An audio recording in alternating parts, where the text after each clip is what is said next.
حياتي ليش ما تبى تشتغل خلها تطلع برا تبى تموت خلها تموت برا بيت أنا ما تموت የፈራነው አልቀረም መዳም ቤት የተፈጠረውን ማመን አቃተኝ ዛሬ በወሬ ሳወራ የነበረው በተግባር አይቼው እናንተ ስፔሻሊ መዳም ቤት ምግብ የማትበሉ መዳም ታያኛለች ብላችሁ እምትፈሩ ወይ የመዳም አስቤዛ ያልቃል ብላችሁ ራሳችሁን የምትጥሉ ምግብ ሳትበሉ ውሃ ሳትጠጡ ራሳችሁን ሳትጠብቁ ስልክ ላይ የምትጣዱ እህቶቼ ይህ ቪዲዮ ለእናንተ ነው ስፔሻሊ ደግሞ ምግብ የምትሰሩ ሌሎችን ደግሞ የሚያጸዱ ሰራተኞች በምግብ ለሚጨቁኑ እህቶቼ ይሄ ቪዲዮ በጣም ጠቃሚ ነው ብዬ ስላሰብኩ ነው ይሄ ቪዲዮ ለብዙ ስደተኛ እንዲደርስ እባካችሁ በተቻላችሁ አቅም ላይክ የመጀመሪያውና ዋነኛው ነገር ነው ሰብስክራይብ እኔ መመቻችሁ ከሆነ አድርጉ ማይመቻችሁ ከሆነ አታድርጉኝ ማለት ነው ችግር የለብኝም ግን ለብዙ እህቶች እንዲደርስ ግን ይሄ ቪዲዮ ላይክ አድርጉት ላይክ አትርሱ ማለት ነው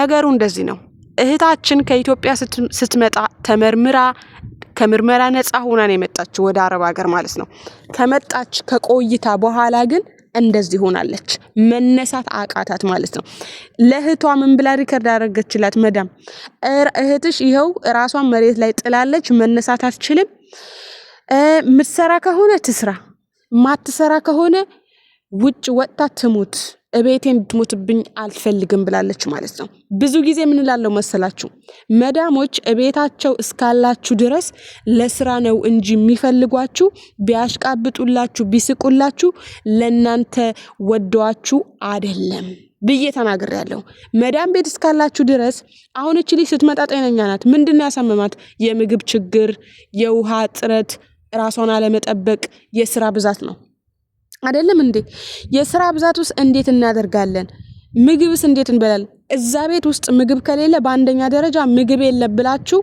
ወደ ቢሮ መመለስ መፍራት አያስፈልግም እዛ ቤት ለአንድ ቀን ለሁለት ቀን አይደለም የምትቀመጡት ለሁለት አመት ነው የምትቀመጡት ለአንድ ወር አይታችሁ ምግብ ከሌለ ገደቡ እስከ 3 ወር ስለሆነ 3 ወር ከመሙላቱ በፊት ደሞዛችሁን ተቀብላችሁ ልካችሁ እኔ እዚህ ቤት መስራት አልፈልግም ደሞዝ ተቀበላችሁ ማለት ተቀበላችሁ እዚህ ቤት አልተመቸኝም ለምን ምግብ የለም በግልጽ ተናግራችሁ ወደ ቢሮ መመለስ ባስቸኳይ አለባችሁ ማለት ነው ግን አንዳንድ ጊዜ ደግሞ እዛ ቤት ውስጥ ምግብ ሞልቶ ተርፎ አትበሉም አትጠጡም በቃ እናንተ የሚታያችሁ ስራውን ሰርቼ እበላለሁ ስራውን ጨርሼ እጠጣለሁ ይሄን ሽንታችሁ ራሱ ይሄን ቦታ ጠርጌ እሸናለሁ እምትሉ ሴቶች አላችሁ መጨረሻ ግን በዚህ ደረጃ ነው የምትወድቁት ስትሰሩ ነው የምትወደዱት ብያለሁ ብዙ ጊዜ ጤነኛ ስትሆኑ ነው መስራትም የምትችሉት ፈላጊ የምታገኙት ጤነኛ ሆናችሁ ስትቆሙ ነው ማገልገል ስትችሉ ነው እናንተ ደሞዝ እንደምትፈልጉ ሁሉ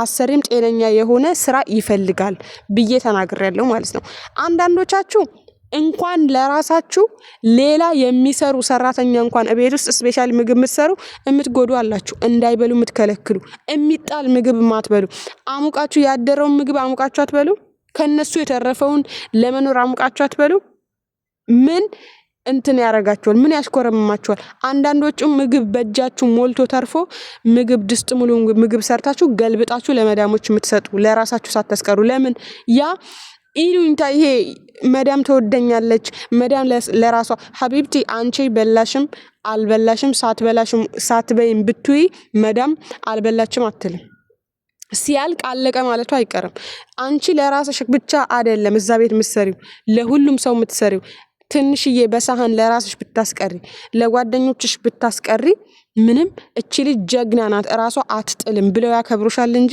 አይጠሉሽም እቺ ልጅ አሁን ራሷን ጣለች ወደቀች ታመመች ሴትዮ ምንድነው ለእህቷ ሪከርድ ነው ያረጋቻት ቪዲዮ ቀርጻ እህትሽ ወድቃለች መሞት ከፈለገች ውጭ ወጣ ከቤቴ ውጭ ትውጣ አያችሁ በክብር ማሳፈርም የለም እኛ ኢትዮጵያውያን ባይዘዌ ፈላጊ የለንም ኤምባሲ ሄደች ገባች ወጣች አይለንም ቢደወልላቸው እንኳን ቢሮዎቹ አርፈሽ ስሪ ነው የሚሏችሁ ደሞም ከዚህ ቀደም ቢሮዎች 3 ወር ከሞላት አንድ ሰራተኛ ከፈለክሽ አውጥተሽ መጣል ትችያለሽ እኛ አያገባንም ብለው እንደተናገሩ የሆነች መዳም ተናግራለች በአደባባይ ላይ ማለት ነው ስለዚህ ለዓለመውደቅ ራሳችሁን ጠብቁ ስራው ካቅማችሁ በላይ ከሆነ አልሰራም ብላችሁ ወይ ወደ ሀገራችሁ ወይ ወደ ቢሮ ተመለሱ ማለት ነው ብዙ ጊዜኛ ምንድነው የሚጎዳ ደሃነኝ የደሃ ልጅ ነኝ ሐቢብቲ ደሃነሽ የደሃ ልጅ ነሽ እዚህ ጋር አንቺ እየሰራሽ እያለሽ ብርሽን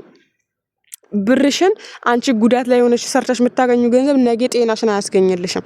የሰራሽው ሁሉ ኢትዮጵያ በጣም ብዙ እህቶች ማቃቸው እህቶች አሉ። እኔ ኢትዮጵያ ብር ይሰበ ራሳቸውን ጎተው ለመወደድ ይሄ እንትን ለመባል የመዳም አይን ውስጥ ለመግባት ምናምን ለፍተው ለራሳቸው ደርቀው ይሄ ውሃቸው አልቆ ቆዳቸውና አጥንታቸው እንዲህ በቃ ተገናኝቶ ገና የ20 ምናምን ወጣት የ45 ዓመት የ50 ዓመት አሮጊት መስለው ኢትዮጵያ ይገቡና መውለድ አይችሉ።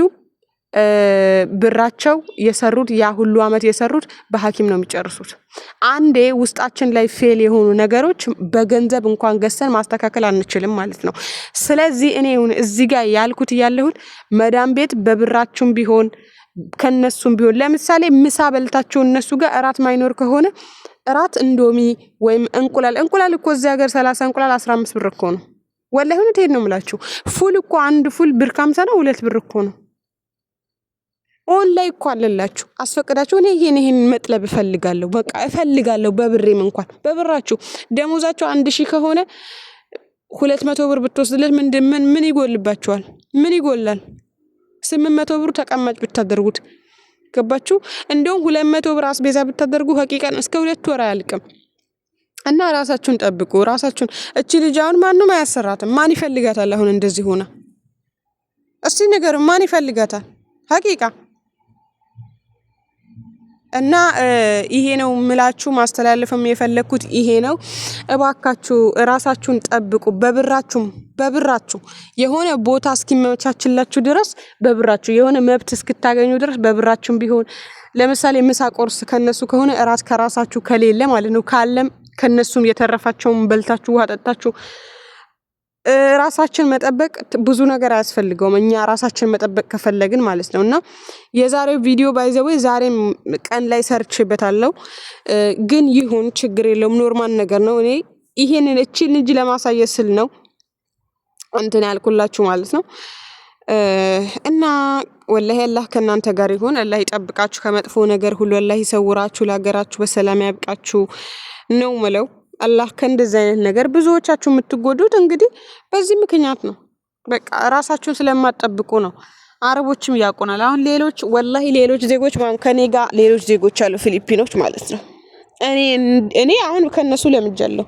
እኔ በፊት ምግብ ለራሴ እንደዚህ ገዝቼ ምናምን አላውቅም፣ ግን አይርበኝም። እዛ ምግብም ስለምሰራ ራሴን ጠብቃለሁና አሁን ግን ለራሴ በብሬ እንኳን ተጨማሪ ነገር በብሬ እየገዛሁ እየበላሁ ነው። አይገርምም?